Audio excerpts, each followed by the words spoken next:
नमस्कार साथियों, मैं प्रदीप आपका अपने परिवार स्टडी विद गाजीपुर में स्वागत करता हूं। उम्मीद करता हूं आप लोग अच्छे होंगे, अच्छे से आपकी पढ़ाई चली होगी।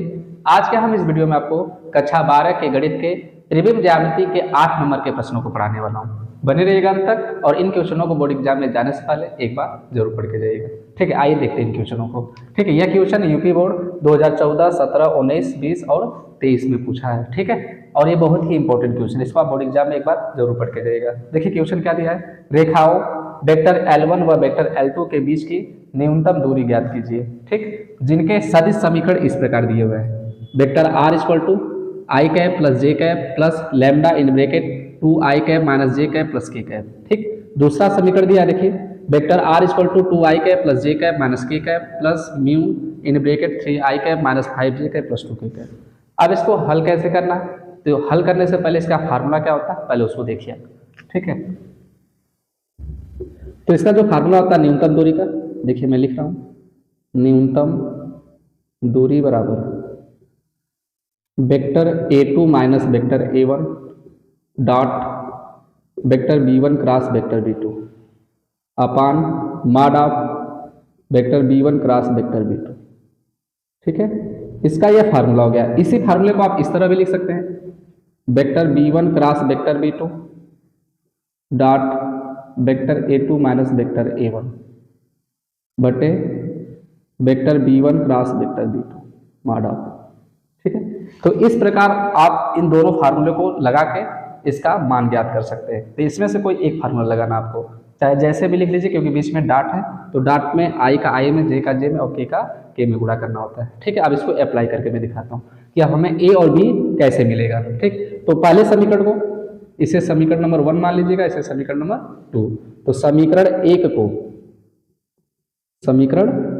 एक को वेक्टर आर बराबर vector A1 plus lambda vector B1 से तुलना करने पर से, तथा समीकरण 2 को वेक्टर R बराबर vector A2 plus mu vector B2 से तुलना करने पर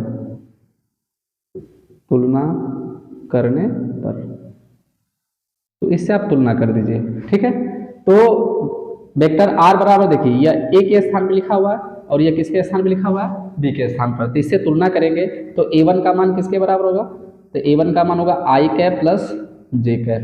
ठीक है, और B1 का मान देखिए लैम्डा के बाद क्या है, यह मान दिया हुआ है और लैम्डा के बाद यहाँ पे वेक्टर B1 है, तो B1 का मान इसके बराबर लिख दीजिए आप। तो वेक्टर B1 बराबर 2i cap minus J cap plus K cap. ठीक है, इसी प्रकार आप इससे तुलना करिए इसकी, तो वेक्टर R बराबर A2 की जगह पे क्या लिखा हुआ है देखिए, तो इसको लिखिए A2 बराबर वेक्टर A2 बराबर 2i cap plus J cap minus K cap. ठीक है, आगे क्या देखिए प्लस म्यू है, तो यहाँ पे देखिए म्यू लिखा है, म्यू के बाद यह टर्म लिख दिया है और यहाँ पे देखिए वेक्टर B2 है, तो वेक्टर B2 का मान इसके बराबर लिख दीजिए आप। तो वेक्टर B2 बराबर 3i cap minus 5j cap plus 2k cap. तो A1, A2 और B1, B2 आपको मिल गया। बस ये फार्मूला अप्लाई कर दीजिए, आपका आंसर आ जाएगा। ठीक, तो क्या निकालना आपको पहले, A2 माइनस A1। तो हम सबसे पहले A2 माइनस A1 निकाल लेते हैं, A2 minus A1 vector A2 minus vector A1। तो A2 का मान देखिए क्या है, यही है, इसको रख दीजिए यहाँ पर 2i cap plus J cap minus K cap. ठीक है, माइनस A1 का मान देखिए i cap plus J cap है, तो आप लिख दीजिए आप i cap plus J cap. ठीक, तो vector A2 minus vector A1, i को i से, j को j से और k को k से घटा दीजिए। तो 2i में से एक i को घटाएं कितना बचेगा, एक i बचेगा। ठीक, यहाँ पर प्लस j है, इसमें गुणा करेंगे तो माइनस j से j कट जाएगा, तो क्या बचेगा यहाँ पर 0j कैप, और यहाँ पर क्या है माइनस के कैप, इधर है नहीं, तो इसलिए क्या कहेंगे इसको माइनस के कैप। ठीक है, तो इसको हम इससे क्या कर दिए, घटा दिए। जिनको नहीं घटाने आ रहे देखो इस प्रकार घटाए हमने, जे cap minus K cap, minus का इसमें गुणा करेंगे माइनस आई कैप माइनस जे कैप। ठीक है, जे से जे कट जाएगा, तो क्या बचेगा 2i में से एक i घटा आई कैप बचा। ठीक, जे से जे कट गया तो मैंने 0 जे कैप लिख दिया, 0 गुणा हम जे में करेंगे तो 0 आ जाएगा। ठीक, आगे है माइनस के कैप, मैंने माइनस के कैप को लिख दिया। ठीक, आगे देखिए A2 माइनस A1 हमने निकाल दिया। अब किसकी जरूरत है हमें? Vector B1 cross vector B2 की। तो इसको निकालते हैं हम, vector B1 cross vector B2। ठीक है, तो सदिश का गुणा कैसे होता है देखिए, पहले वेक्टर B1 को लिखेंगे, तो यहाँ पर आप लिखेंगे सबसे पहले I कैप, J कैप और K कैप। वेक्टर B1 का मान देखिए यहाँ पर, तो I के नीचे I के गुणांक को लिखिएगा, J के नीचे J के गुणांक को और K के नीचे K के गुणांक को। तो I के नीचे क्या लिखेंगे हम 2। ठीक है, और सबसे पहले क्या है वेक्टर B1 है, तो इसलिए हम वेक्टर B1 के मान को यहाँ पर लिख रहे हैं। फिर इसके बाद क्या है, J का गुणांक -1, तो यहाँ पर हम लिखेंगे -1। K का गुणांक यहाँ पर क्या है 1, तो यहाँ पे हम लिखेंगे 1। इसी तरह वेक्टर B2 के गुणांक को लिख दीजिए आप, I के नीचे I को, J के नीचे J को। तो I का गुणांक 3, तो यहाँ पे लिख दीजिए 3। J का गुणांक -5, तो यहाँ पे लिखिए -5। और K का गुणांक कितना है 2, तो यहाँ पे 2 लिख दीजिए। अब इसका मान निकाल दीजिए। ठीक है, देखिए I कैप, तो I जिस पंक्ति स्तंभ में इसको बंद कर लीजिए, इसका क्रॉस मल्टीप्लाई करिए, तो 2 का गुणा 1 में करेंगे कितना आएगा -2। अब -5 गुणा 1 में करेंगे, जब इसका इसमें गुणा करते हैं तो माइनस ही लिखते हैं। ठीक है, और -5 गुणा 1 में करेंगे कितना आएगा -5। ठीक है, ये गुणा हो गया। आगे होगा -J कैप। ठीक है, -J कैप। अब J जिस पंक्ति स्तंभ में उसको बंद कर लीजिए, J इस पंक्ति में, इस स्तंभ में इसको बंद कर लीजिए। 2 गुणा 2 में करिए, 2 दूना के 4, 3 का गुणा 1 में करिए, माइनस कितना हो जाएगा 3। आगे लिखेंगे प्लस K कैप। ठीक, तो K जिस पंक्ति में स्तंभ में उसको बंद कर लीजिए, इसका इसमें गुणा करिए, तो 2 बचे 10, तो -10 हो जाएगा। और 3 का गुणा -1 में करेंगे तो -3, और यह सूत्र का माइनस। ठीक है, ये -3 हो जाएगा। अब इसे हल कर दीजिए आप, तो I कैप -2, यह माइनस इस माइनस को क्या कर देगा प्लस, -J कैप, 4 में से 3 को घटाएंगे कितना बचेगा 1, प्लस K कैप -10, यह माइनस इस माइनस को क्या कर देगा प्लस, तो ये हो जाएगा +3। तो 5 में से 2 को घटा दीजिए, कितना आएगा 3 I कैप -J कैप, और 10 में से 3 को घटा दीजिए तो कितना हो जाएगा -7 K कैप। ठीक है, -10 में 3 को जोड़ देंगे तो कितना आ जाएगा -7 K कैप। तो यह vector B1 cross vector B2 का मान निकल गया। अब इसका माड निकाल दीजिए, क्योंकि नीचे माड भी चाहिए। ठीक है, तो इसका माड लिखिए, vector B1 cross vector B2, तो इसका माड कितना आ जाएगा देखिए। तो माड कैसे निकालते हैं, I कैप, J कैप और K कैप के गुणांक का क्या कर देते हैं, वर्ग करके उसे जोड़ देते हैं। तो 3 का स्क्वायर, J का गुणांक क्या है -1, तो -1 का स्क्वायर, प्लस K का गुणांक क्या है -7, तो -7 का स्क्वायर। ठीक है, तो अंडर रूट 3 का स्क्वायर कितना होगा 9, और 1 का स्क्वायर 1, और 7 का स्क्वायर क्या हो जाएगा 49, माइनस का वर्ग प्लस हो जाएगा। ठीक, 49 1 50 और 50 9 59। ठीक है, तो इसका मापांक कितना आ जाएगा अंडर रूट 59 हो जाएगा। बस इस फार्मूले में रख दीजिए, आपका आंसर आ जाएगा। तो लिखेंगे हम यहाँ पे न्यूनतम दूरी बराबर, न्यूनतम दूरी बराबर mod of vector A2 minus vector A1। A2 minus A1 का मान देखिए यहाँ पर, I cap plus 0 J cap minus K cap dot vector B1 cross vector B2 का मान देखिए यहाँ पर, 3 I cap minus J cap minus 7 K cap, और पूरे का बट्टा mod of vector B1 cross vector B2। इसका मान कितना निकाला आपने अंडर रूट 59, तो यहाँ पे लिख दीजिए अंडर रूट 59। ठीक है, अब देखिए इसके आगे, अब इसका इसमें गुणा कर लीजिए, तो I का I में, J का J में, K का K में हम गुणा करते हैं, और I डॉट I का मान कितना होता है 1 होता है। तो यहाँ पर 1 का गुणा 3 में करेंगे कितना आएगा 3, और I डॉट I का मान 1, 0 गुणा 1 में करेंगे कितना आ जाएगा 0, और -1 का गुणा -7 में करेंगे कितना हो जाएगा +7। ठीक है, I का I में, J का J में और K का K में गुणा कर लेंगे। अब पूरे का बटा अंडर रूट 59, तो 7 3 कितना हो जाएगा 10 बटा के कड़ी में 59, इसके ऊपर नीचे कड़ी में 59 से गुणा कर लीजिएगा और भाग कर लीजिएगा। तो फाइनली आंसर क्या आएगा इसका 10 कड़ी में 59, अब बटा के कड़ी हट जाएगा यहाँ से, तो हो जाएगा 59।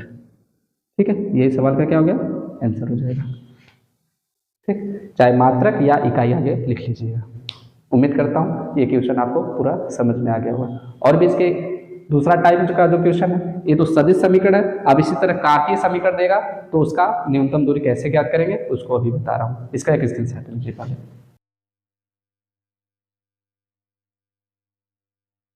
चलिए अब इसके दूसरे टाइप को भी देख लेते हैं। देखिए दूसरा टाइप क्या है कि सदिश विधि द्वारा निम्न रेखाओं के बीच न्यूनतम दूरी याद कीजिए। ठीक है, आपको इस टाइप का समीकरण मिलेगा और यह समीकरण कार्तीय रूप कहलाता है या कार्तीय समीकरण कहते हैं इसे, कार्टेशियन फॉर्म। ठीक है, और इसके लिए यही फार्मूला लगाना आपको, a2 minus a1 dot vector b1 cross vector b2 upon mod of vector b1 cross vector b2। अब इससे a1 a2 b1 b2 कैसे मिलेगा उसको ध्यान से देखिए। ठीक है, मैं कैसे बता रहा हूँ आपको, देखिए इसको कैसे हल करेंगे। तो जो ऊपर समीकरण लिखा है ना x minus 3 y minus 8 z minus 3, तो ऊपर वाले को हम a कहते हैं और नीचे वाले मान को हम b कहते हैं। तो इस समीकरण से आपको ऊपर वाले मान से a1 नीचे से b1 मिल जाएगा, इसी तरह से a2 और इसे b2 मिलेगा। ठीक है, अब ध्यान से देखिए जो मान माइनस में लिखा है, जैसे x माइनस 3 है, माइनस 8 है, माइनस 3। ठीक है, तो जो मान माइनस में लिखा है उसको आप प्लस में लिखिएगा और जो प्लस में लिखा है उसको आप माइनस में लिखिएगा। ठीक है, बस ऊपर वाले में लिखना है ऐसा, नीचे वाले में जैसे लिखा है वैसे ही आपको लिखना रहेगा। देखिए मैं लिखकर बताता हूँ। तो ऊपर वाला मान वेक्टर a1 कहलाएगा, तो वेक्टर a1 बराबर, ठीक है माइनस में लिखा है तो यहाँ पे प्लस में लिखेंगे 3 i कैप, या माइनस 8 है तो इसको लिखिए प्लस 8 j कैप, या माइनस 3 है ना तो इसको लिखिए प्लस 3 k कैप। यह वेक्टर a1 मिल गया। अब जो नीचे वाला मान है वह वेक्टर b1 है, तो यहाँ पे लिखेंगे वेक्टर b1 बराबर 3 i cap minus j cap और प्लस k कैप। ठीक है, माइनस 1 j कैप और प्लस 1 k कैप ऐसे करके भी लिख सकते हैं, लेकिन अब ऐसे लिख लीजिए। आगे देखिए, अब नीचे वाले में आ जाइए, तो इसमें देखिए वेक्टर a2 का मान क्या होगा, तो ये देखिए प्लस में लिखा है ना तो इसको आप माइनस में लिख दीजिए, तो माइनस 3 i कैप। ठीक है, इसको लिखिए माइनस 7 j कैप और इसको लिख दीजिए माइनस में है तो प्लस में 6 k कैप, क्योंकि इसका फार्मूला क्या होता है x माइनस x1 बटे ए बराबर y माइनस y1 बटे बी, तो ऊपर माइनस होता है। ठीक है, तो यहाँ पर क्या दिया है प्लस दिया है। अगर इसको आप लिखना चाहेंगे तो इस तरह लिखेंगे x माइनस माइनस 3। ठीक है, तो x माइनस x1 का मान माइनस 3। ठीक है, इसलिए मैं इसको माइनस में लिख रहा हूँ, प्लस है तो इसको माइनस में। आगे देखिए वेक्टर b2 को जैसे लिखा है ऐसे लिख दीजिए आप i कैप j कैप और k कैप के साथ। यहाँ होगा minus 3 i cap plus 2 j cap plus 4 k cap. ठीक है, a1 a2 b1 b2 जैसे आपको मिल गया बस ये फार्मूला लगा दीजिए, आंसर आ जाएगा आपका। तो क्या है पहले फार्मूले में a2 माइनस a1, यहाँ पे लिखिए vector a2 minus vector a1 बराबर a2 का मान देखिए क्या है minus 3 i cap minus 7 j cap plus 6 k cap. ठीक है, यह वेक्टर a2 का मान हो गया। आगे क्या है माइनस, यहाँ पे आप माइनस लगाइए a1 का मान 3 i cap plus 8 j cap plus 3 k cap, यह वेक्टर a1 का मान होगा। ठीक है, अब इसको ऐसे उतार लीजिए minus 3 i cap minus 7 j cap plus 6 k cap, और यह माइनस ब्रैकेट के बाहर लगाए, अंदर का चिन्ह क्या हो जाएगा बदल जाएगा, जो प्लस है वो माइनस हो जाएगा, जो माइनस है वो प्लस हो जाएगा। ये सभी प्लस हैं तो सभी को माइनस करके लिख दीजिए 3 i cap minus 8 j cap minus 3 k cap. अब i को i से, j को j से और k को k से घटा दीजिए। तो माइनस 3 i कैप है या माइनस 3 i कैप है, तो माइनस माइनस जुड़ जाएगा तो माइनस कितना हो जाएगा 6 i कैप। माइनस 7 है या माइनस 8 है, तो 8 7 कितना होता है 15, तो ये हो जाएगा माइनस 15 j कैप, और 6 में से आप 3 को घटा दीजिए तो आप लिखिए प्लस 3 k कैप। ये किसकी वैल्यू है vector a2 minus vector a1 की। ठीक है, इसी तरह आप इसका मान निकालिए, तो vector b1 cross vector b2 बराबर, तो जो पहले लिखा है उसको पहले लिखिएगा आप। ठीक है, तो i कैप j कैप और k कैप। तो वेक्टर b1 का मान देखिए i के नीचे i के गुणांक को लिखना है, j के नीचे j के गुणांक को और k के नीचे k के गुणांक को। तो i का गुणांक क्या है 3, तो इसको i के नीचे लिखिए। j का गुणांक क्या है -1, तो यहाँ पे लिखिए -1। k का गुणांक क्या है 1, तो यहाँ पे लिख दीजिए 1, क्योंकि इसके आगे 1 छुपा हुआ है। ठीक है, इसी तरह वेक्टर b2 का मान लिखिए यहाँ पर। ठीक है, पहले b1 था इसलिए हमने b1 के मान को लिखा। अगर यही रहता vector b2 cross vector b1 तो यहाँ पर हम b2 के मान को लिखते पहले। ठीक है, आगे देखिए B2 है ना, तो B2 का मान रख दीजिए। I का गुणांक -3, या आप लिखिए -3, J का गुणांक 2, तो J के नीचे लिखिए 2, और K का गुणांक 4, तो यहाँ पे लिख दीजिए 4। ठीक, अब इसे हल कर दीजिए। I कैप, तो I जिस पंक्ति स्तंभ में है उसको बंद कर लीजिए। ठीक है, तो इस पंक्ति और इस स्तंभ को बंद कर लीजिए आप, तो क्या बचेगा, यही चारों मान बचेगा। तो इसका इसमें क्रॉस मल्टीप्लाई करिए, तो 4 का गुणा -1 में, तो कितना हो जाएगा -4। ठीक है, और जैसे इसका आप इसमें गुणा करिएगा, माइनस चिन्ह लिखना रहेगा आपको। ठीक है, तो 2 एकम 2, तो -2। आगे क्या होगा, -J कैप। ठीक है, J पंक्ति इस स्तंभ को बंद कर लीजिए। ठीक है, तो यह पंक्ति स्तंभ बंद होगा, तो इसका इसमें गुणा करिए, तो 4 के 12, -3 को गुणा 1 में करिए, क्या होगा, माइनस पहले से ही है, इसमें गुणा करेंगे, माइनस माइनस क्या हो जाएगा, प्लस हो जाएगा, तो क्या हो जाएगा +3। आगे +K कैप। ठीक है, तो K इस स्तंभ इस पंक्ति को बंद कर लीजिए। ठीक है, तो गुणा करिए, 3 दूना के 6, जैसे इसका आप इसमें गुणा करेंगे, माइनस माइनस क्या होगा प्लस, फिर सूत्र का माइनस, ये हो जाएगा -3। ठीक है, अब देखिए 4 2 6, तो -6 I कैप, 12 3 15, -15 J कैप, और 6 में से 3 को घटा दीजिए, +3 K कैप। यह वैल्यू किसका निकल गया, vector B1 cross vector B2 का। अब आगे देखिए इसमें क्या है, मॉड निकालना है इसका, तो मॉड निकाल दीजिए, mod of vector B1 cross vector B2 बराबर। ठीक है, तो मॉड कैसे निकालते हैं, I का और J का और K के गुणांक का वर्ग करके उसे जोड़ देते हैं। ठीक है, तो यहाँ पे लिखेंगे -6 का वर्ग प्लस -15 का वर्ग, ठीक है, J के गुणांक का वर्ग, फिर K के गुणांक का वर्ग, इसे सबको जोड़ देना आपको, 3 का वर्ग। 6 का वर्ग कितना होता है 36, प्लस 15 का वर्ग 225, और प्लस 3 का वर्ग 9। ठीक है, अब इसको जोड़ के लिखिए। ठीक है, तो 225 + 36 261, और 261 में 9 जोड़ दीजिए, 270। ठीक है, तो अंडर रूट कितना आ जाएगा 270, vector B1 cross vector B2 का मान आ गया। अब इस फॉर्मूले में रख दीजिए, ये हमारा क्या हो जाएगा, आंसर हो जाएगा।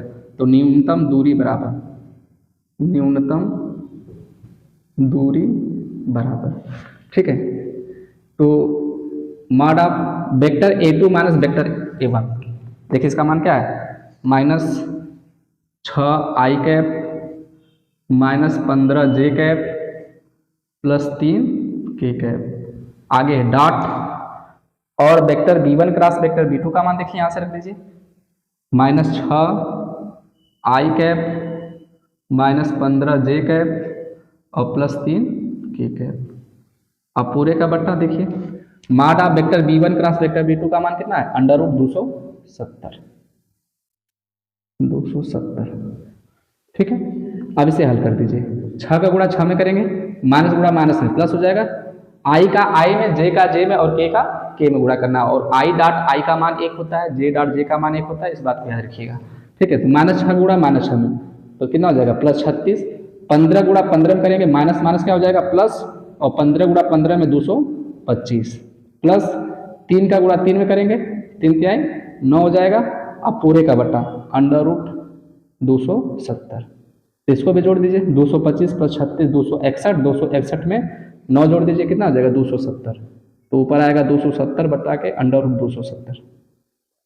अब इसके अपोजिट से गुणा कर लीजिए, 270 से ऊपर नीचे गुणा कर लीजिए कड़ी में। ठीक, तो ऊपर आएगा क्या 270 अंडर रूट 270, और कड़ी का कड़ी में गुणा करेंगे तो कड़ी समाप्त हो जाएगा, तो कितना आएगा यहाँ पर 270, इससे ये कट जाएगा, तो फाइनली आंसर इसका क्या आ गया, अंडर रूट 270 इकाई। ठीक है, यही सवाल का क्या हो गया, आंसर हो गया। ठीक, उम्मीद करता हूँ कि ये दोनों सवाल आपको बिल्कुल समझ में आ गए होंगे। ठीक है, और ऐसे ही वीडियो देखने के लिए चैनल को सब्सक्राइब करिए, और ये जरूर बताइए नीचे कमेंट करके कि ये वीडियो आपको कैसा लगा। ठीक है, मिलेंगे अब इसके नेक्स्ट इंपॉर्टेंट वीडियो में, तब तक के लिए धन्यवाद। इसका एक स्क्रीनशॉट है।